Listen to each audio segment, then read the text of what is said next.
While watching the movies, did you ever wonder how a particular sound was made and what its equivalent on Earth might be? If so, you've clicked on the right video. Today we will delve into several sound effects that have probably captured your hearts. I think we should begin with the sound of an elegant weapon from a more civilized age, as it is the very first sound effect created for Star Wars. The lightsaber sound, like other sounds that we are going to talk about in this video, was created by Ben Burtt, who had worked as the sound designer for Star Wars since the first film in 1977. After seeing the concept art for A New Hope, Burtt immediately understood what sound the lightsaber should make. During his time as a projectionist, he observed that old idling projection equipment emitted a pleasant humming sound, which he captured and used as the foundation for the hum layer.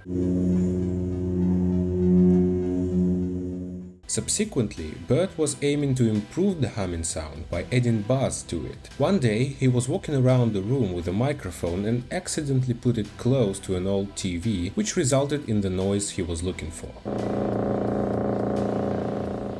Ben blended the projector sound with the buzzing noise produced by the tube of the TV, and this became the base sound for lightsabers. The sound lightsabers produce when they interlock or clash with one another was created by utilizing dry ice and metal. The idea was to take a metallic object and touch it to a piece of dry ice, applying varying levels of pressure.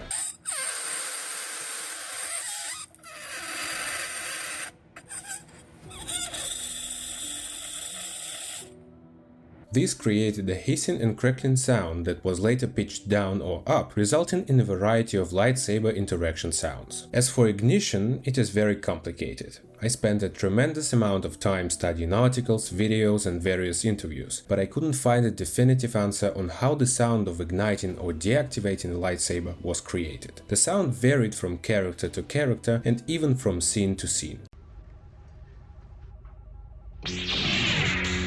As for the very first ignition sound, I managed to find information that the sound is called Sci-Fi Rocket Buy from the Hanna-Barbera sound effects library made by Sound Ideas.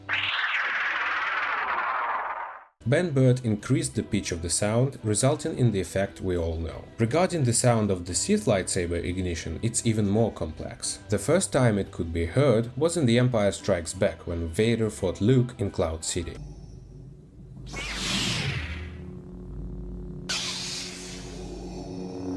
It could be either a processed version of the original sound or a completely different sound altogether. By the way, the sound of Sith lightsaber ignition can be heard not only in Star Wars. For example, it can be found in The Lord of the Rings, Terminator, or even in the old cartoon Totally Spies.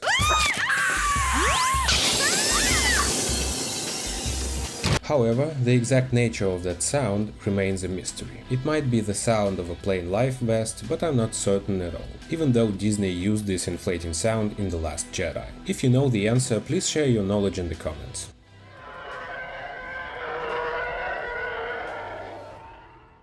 The distinct screeching noise of Imperial TIE fighters strikes fear into the heart of rebel pilots, while the viewer feels nothing but joy and excitement. Ben wanted to create a unique and menacing sound that would differentiate Imperial starfighters from the Rebel Alliance's X-Wings. George Lucas was inspired by a British documentary on the Battle of Stalingrad and found the sound of Nazi rockets intriguing. He thought it would be perfect for the laser gun in Star Wars.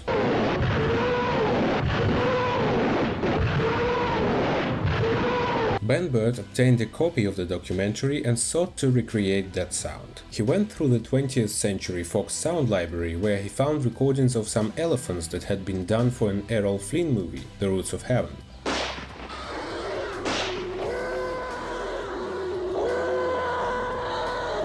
The same sounds were used for the dinosaurs in Voyage to the Bottom of the Sea.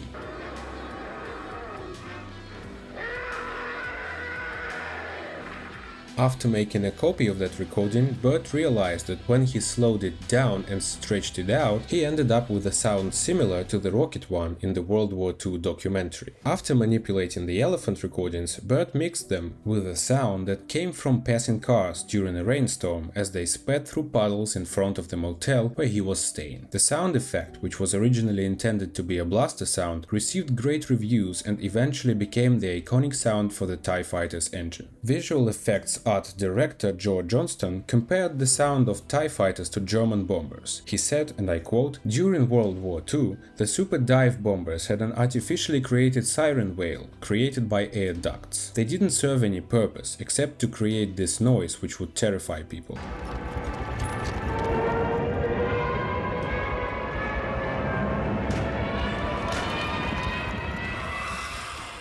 It was intended that the TIE should achieve the same effect.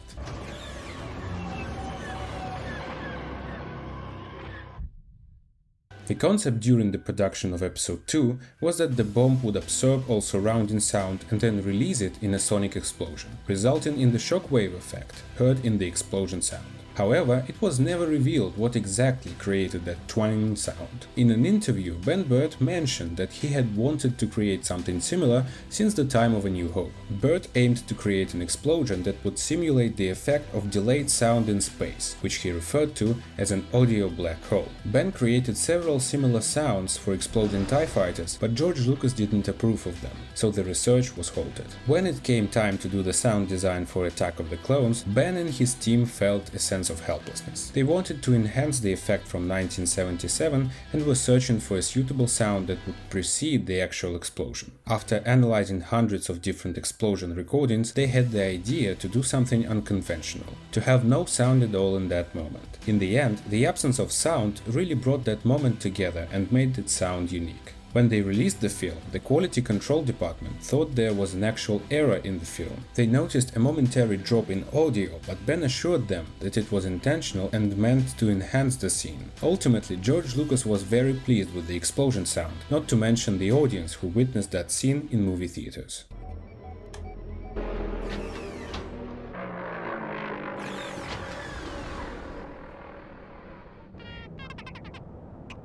Seismic charges. Stand by.